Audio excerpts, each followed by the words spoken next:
Pare e pense, como viver bem? Muita gente passa a vida inteira buscando esta resposta.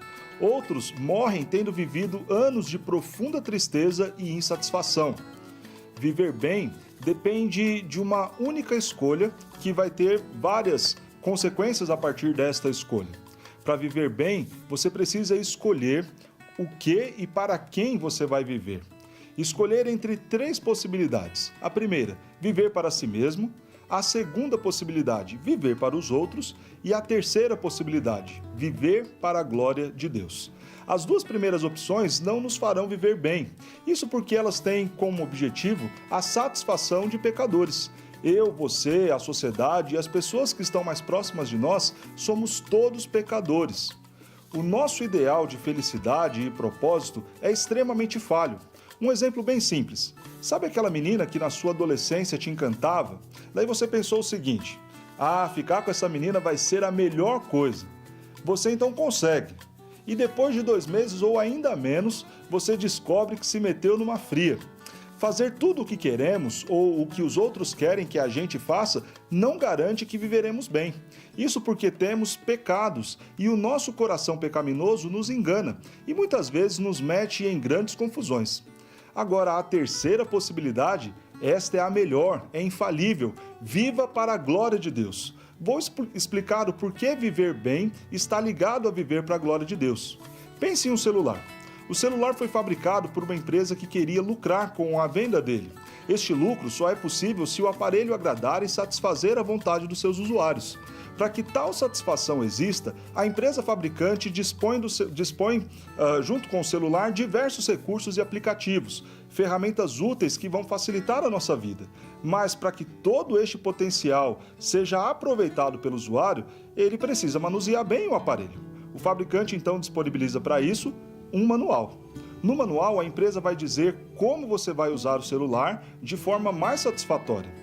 Mas dá para usar o celular sem ler o manual? Claro que sim. Só que você não vai conseguir explorar o melhor que ele tem.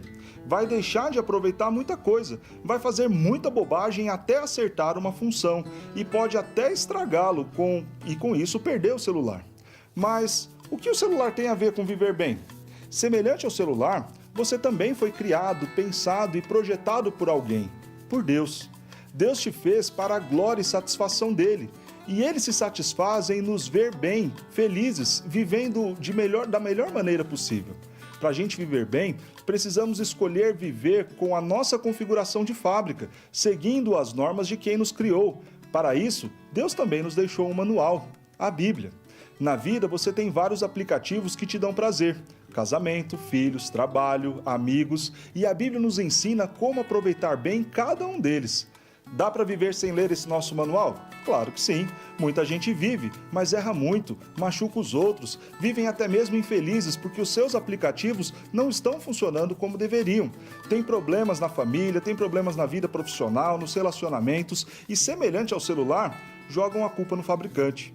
Pense que você então agora vai ligar para quem te fez, para quem te projetou, e esta ligação é simples, é a oração. Com ela você fala direto com o Criador. E aí você vai dizer para ele: as coisas não estão indo bem, não estão funcionando, e o problema é seu. Então o fabricante te pergunta: mas você está seguindo as orientações que eu deixei no seu manual? Pois é, viver bem consiste em viver para a glória de Deus, fazer a vontade dele. Fazendo a vontade de quem nos criou, teremos o prazer, a alegria e satisfação. Você quer experimentar isso na sua vida? No seu manual, lá no livro de Romanos, no capítulo 12, verso 1 e 2, Deus nos fala exatamente desta escolha entre estes dois modos de vida. O texto nos diz assim: rogo-vos, pois, irmãos, pelas misericórdias de Deus, que apresentei os vossos corpos como sacrifício vivo, santo e agradável ao Senhor, que é o vosso culto racional.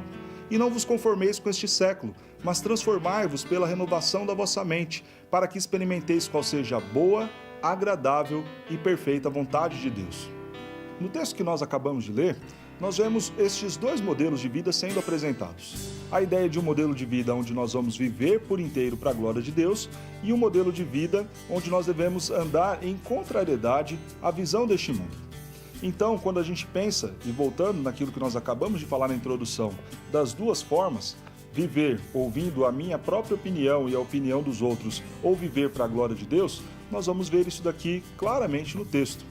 A carta de Paulo aos Romanos se divide em dois grandes blocos. O primeiro, do capítulo 1 até o capítulo 11, onde Paulo vai apresentar o evangelho àqueles crentes, e depois, a partir do capítulo 12, toda uma questão prática para estes que entenderam o que Deus fez em suas vidas. Paulo começa o texto dizendo: rogo-vos pelas misericórdias de Deus. Ele poderia ter feito uso da sua autoridade apostólica e falado: olha, sigam e façam isso. Mas não. Ele coloca o fato de Deus ter sido misericordioso e amado, salvado aqueles pecadores, como sendo a principal motivação para nós então obedecermos e ter um modelo, um estilo de vida diferente. Mas que proposta é essa? A primeira coisa que nós vemos no texto é esta questão de nos apresentarmos por inteiro ao nosso Deus. O texto diz: apresentem os vossos corpos como sacrifício vivo, santo e agradável. Por que Paulo usa essa expressão, os vossos corpos? Era costume, na época, por conta da filosofia grega, entender que o corpo era totalmente desprezível. Platão chegou a afirmar o seguinte: o nosso corpo ele é a tumba da alma, o sepulcro da alma. Uma ideia de que estabelece relação com Deus apenas a nossa alma, mas não o nosso corpo. Ou seja, o que é ligado ao corpo, à matéria, isso é desprezível, não agrada a Deus, não tem envolvimento espiritual ou religioso. Um grande equívoco. Deus nos fez por inteiro e quer que por inteiro nós vivamos também para Ele. Esta ideia, então, agora de viver para a glória de Deus é algo que tem que fazer parte da totalidade do nosso ser. O texto segue nos dizendo agora que apresentei os vossos corpos por sacrifício vivo, santo e agradável a Deus. Os vossos corpos na ideia de tudo que eu tenho e tudo que eu sou para a glória de Deus, e agora como sacrifício vivo e santo, Paulo vai falar justamente aos judeus. No Antigo Testamento, toda a ideia de culto, toda a ideia de louvor ao Senhor estava muito ligada à cerimônia, à forma como o culto ou como os sacrifícios eram apresentados ao Senhor. Só que não era um sacrifício vivo. Esses sacrifícios eram baseados na morte de animais. O que Paulo está querendo nos dizer é que o que Deus espera de nós não é simplesmente apenas a ideia de corpo e alma, mas também tudo o que nós temos não apenas dentro da igreja ou do ritual de culto, mas também lá fora. O problema é que muita gente acredita que ser crente é ir à igreja, adorar a Deus ali durante algumas horas na semana, e a vida lá fora pouco tem a ver com o cristianismo. Muito pelo contrário. Viver por inteiro para a glória de Deus é tudo o que eu sou e onde quer que eu esteja. É isso que Deus espera de nós, um comprometimento com a sua palavra, seja na escola, no trabalho, em casa, aonde quer que nós estejamos então vivendo para a glória do nosso Deus. Agora, o texto conclui o versículo 1 dizendo que isto é o nosso culto racional. Por que esta expressão? Esta palavra racional, no texto original, indica a ideia de lógica.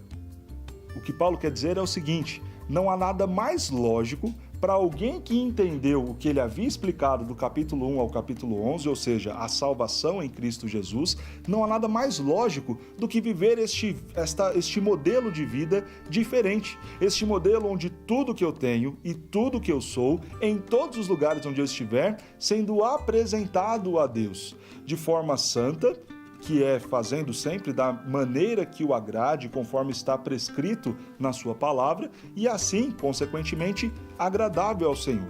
É racional vivermos assim, é o lógico, é o esperado, é o que Deus deseja de nós. Então nós temos aqui, no versículo 1, esta primeira ideia da vida que devemos viver, uma vida por inteiro, para que a gente consiga então agradar a Deus e, consequentemente, viver bem. Mas o texto vai continuar nos falando sobre como nós podemos viver bem.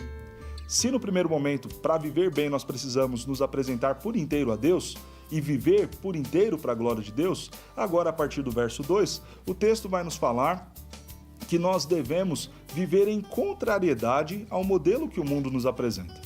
Quando nós olhamos para as pessoas que estão ao nosso redor, cada uma tem um jeito de pensar, uma forma de pensar. A televisão, as mídias, a internet, todo mundo quer nos sugerir uma maneira e uma forma de viver. O que o texto está nos dizendo é: não tomem a forma deste mundo, do presente século. Eu quero dar um exemplo para que isso fique mais fácil. Hoje em dia, a ideia de divórcio é normal, é comum. Ninguém mais se espanta quando ouve a notícia: fulano se divorciou. O problema é quando a gente admitimos que o casamento pode ser desfeito e banalizado por qualquer motivo. Eu já não me dou mais tão bem com ela ou com ele, então eu vou me separar. Quando nós admitimos isso como sendo uma forma de vida aceitável ou um padrão de vida correto, o que nós estamos fazendo?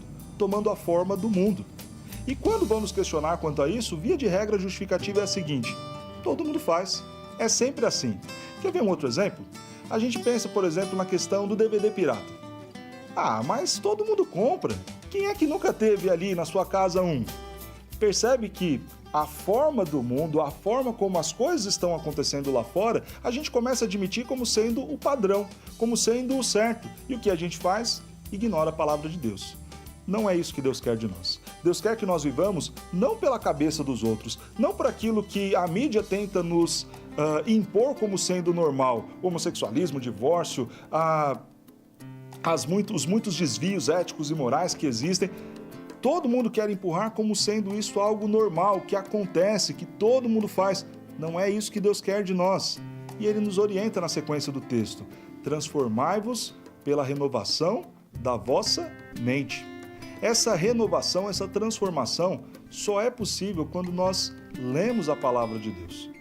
Porque lá nós encontramos uma regra absoluta, um modelo de como nós podemos viver.